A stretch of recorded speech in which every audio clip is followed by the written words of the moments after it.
ఓం శ్రీ మాత్రే నమః. ఓం గురుభ్యో నమః. ఓం శ్రీకృష్ణాయ నమః. అందరికీ నమస్కారం అండి. తేదీ జూలై 14 ఆదివారం, క్రోధినామ సంవత్సరం, జ్యేష్ఠమాసం, శుక్లపక్షం, ఉత్తరాయణం, గ్రీష్మ ఋతువు, తిథి అష్టమి, నక్షత్రం చిత్త. ఇవాల్టి మేషం నుంచి మీనం వరకు రాశి ఫలితాలు చూద్దామండి. మొట్టమొదటిగా మేషరాశి. మేషరాశి వారికి ఆకస్మిక ధన ప్రాప్తి కలుగుతుంది. బంధుమిత్రుల నుండి శుభకార్య ఆహ్వానాలు అందుతాయి. నూతన వ్యాపార ప్రారంభానికి శ్రీకారం చుడతారు. సమాజంలో పెద్దల అనుగ్రహంతో కీలకమైన పనులు పూర్తి చేస్తారు. వృత్తి ఉద్యోగాల్లో ఆశించిన పురోగతి సాధిస్తారు. తదుపరి వృషభ రాశి. వృషభ రాశి వారికి ప్రయాణం విషయాల్లో అప్రమత్తంగా వ్యవహరించాలి. వృత్తి వ్యాపారాల్లో శ్రమాధిక్యత పెరుగుతుంది. నిరుద్యోగ ప్రయత్నాలు నిదానంగా సాగుతాయి. కీలక విషయాల్లో ఆలోచించి ముందుకు సాగాలి. నూతన రుణ ప్రయత్నాలు కలిసి రావు. కుటుంబ సభ్యుల అనారోగ్య సమస్యలు మానసికంగా కొంత చికాకు కలిగిస్తుంది. తదుపరి మిథున రాశి. మిథున రాశి వారికి చేపట్టిన పనిలో మార్గ అవరోధాలు కలుగుతాయి. అధిక శ్రమతో అల్ఫా ఫలితాలు పొందుతారు. ఉద్యోగాల అధికారులతో వివాదాలు కలుగుతాయి. మాతృవర్గం నుండి బంధుమిత్రులతో స్థిరాస్తి వివాదాలు కలుగుతాయి. వృత్తి వ్యాపారాలు నష్ట సూచనలు ఉన్నవి. కుటుంబ సభ్యులతో పుణ్యక్షేత్రాలు సందర్శించుకుంటారు. కర్కాటక రాశి వారికి చేపట్టిన పనులు ఉత్సాహంగా పూర్తి చేస్తారు.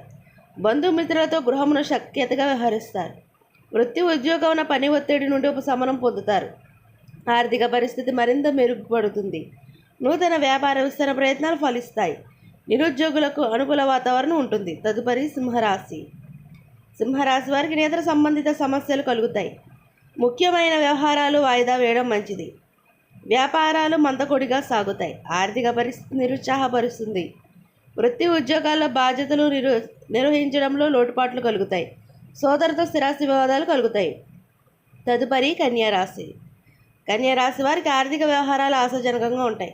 మొండి బాకీలు రుణాలు తీర్చగలుగుతారు. కుటుంబ సభ్యులతో దైవ సేవా కార్యక్రమాల్లో పాల్గొంటారు. అనుకున్న పనులు అనుకున్న సమయానికి పూర్తి చేస్తారు. నిరుద్యోగులకు చాలా కాలంగా ఎదురుచూసిన అవకాశాలు అందుతాయి. భాగస్వామి వ్యాపారాలకు నూతన పెట్టుబడులు లభిస్తాయి. తదుపరి తులారాశి. తులారాశి వారికి గృహ నిర్మాణ ప్రయత్నాలు వాయిదా వేయడం మంచిది. కీలక వ్యవహారాల్లో తీసుకున్న నిర్ణయాలు తొందరపాటు నిర్ణయాలు నిరాశ కలిగిస్తాయి. వృత్తి ఉద్యోగాల అధికారులపై ఊహించని సమస్యలు కలుగుతాయి. సంతాన ఆరోగ్య విషయంలో శ్రద్ధ వహించాలి. ఇంటా బయట సమస్యాత్మక వాతావరణం ఉంటుంది. తదుపరి వృశ్చిక రాశి. వృశ్చిక రాశి వారికి చేపట్టిన వ్యవహారాల కార్యసిద్ధి కలుగుతుంది. వ్యాపారాలు లాభసాటిగా సాగుతాయి. కుటుంబ సభ్యుల ప్రవర్తన కొంత ఆశ్చర్యాన్ని కలిగిస్తుంది. ఆప్తుల నుండి అరుదైన ఆహ్వానాలు అందుతాయి. కొన్ని పనులు అనుకూలంగా పూర్తి చేస్తారు. ఆర్థిక వ్యవహారాలు సంతృప్తినిస్తాయి. వృత్తి ఉద్యోగాల్లో ఉత్సాహకర వాతావరణం ఉంటుంది. ధనుసు రాశి వారికి దైవ సేవా కార్యక్రమాలు నిర్వహించి పెద్దల నుండి ప్రశంసలు అందుకుంటారు. వృత్తి ఉద్యోగాల్లో అనుకూలత పెరుగుతుంది. మొండి బాకీలు వసూలవుతాయి. బంధుమిత్రులతో సంతాన వివాహ విషయాలపై చర్చలు జరుగుతాయి. పాత మిత్రులతో విందు వినోదాది కార్యక్రమాల్లో పాల్గొంటారు. తదుపరి మకర రాశి. మకర రాశి వారికి ఇతరులతో తొందరపాటి మాట్లాడడం మంచిది కాదు. ఆదాయానికి మించి ఖర్చులు పెరుగుతాయి. ఆర్థిక వ్యవహారాలు మరింత నిరాశ కలిగిస్తాయి. ఆధ్యాత్మిక సేవా కార్యక్రమాలపై దృష్టి సారిస్తారు. వృత్తి వ్యాపారాలు మందగిస్తాయి. ఉద్యోగాల్లో అదనపు పనిభారం ఉన్నప్పటికీ నిదానంగా పూర్తి చేస్తారు. తదుపరి కుంభరాశి. కుంభరాశి వారికి బంధుమిత్రుల నుండి ఊహించని మాటలు వినవలసి వస్తుంది. దూర ప్రయాణాలు అప్రమత్తంగా వ్యవహరించాలి.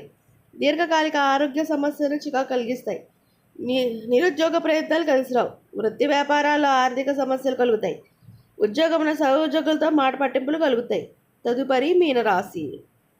మీనరాశి వారికి వ్యాపార విషయాలపై పెద్దల సలహాలు తీసుకోవడం మంచిది. వృత్తి ఉద్యోగాల్లో పదోన్నతులు పెరుగుతాయి. చాలా కాలంగా వేధిస్తున్న స్థిరాస్తి వివాదాల నుండి బయటపడతారు. ఆర్థిక విషయాల ఆలోచనలు కార్యరూపం దాలుస్తాయి. విద్యార్థులకు నూతన అవకాశాలు లభిస్తాయి. పుణ్యక్షేత్రాలు సందర్శించుకుంటారు. ఇదండి ఇవాళ మేషం నుంచి మీనం వరకు రాశి ఫలితాలు. ఈ వీడియో నచ్చితే షేర్ చేయండి, లైక్ చేయండి. మరిన్ని వీడియోస్ కోసం మా ఛానల్ సబ్స్క్రైబ్ చేసుకుని పక్కన బెల్ ఐకాన్ ఉంటుంది. ఆ ట్యాప్ చేసి ఆల్ బటన్ క్లిక్ చేస్తే మేము చేసే ప్రతి వీడియో మన నోటిఫికేషన్ వస్తుంది. అందరికీ ధన్యవాదాలు. ఇంకొక మంచి వీడియోతో మళ్ళీ మీ ముందుకు వస్తాం. సర్వేజన సుఖినో భవంతు.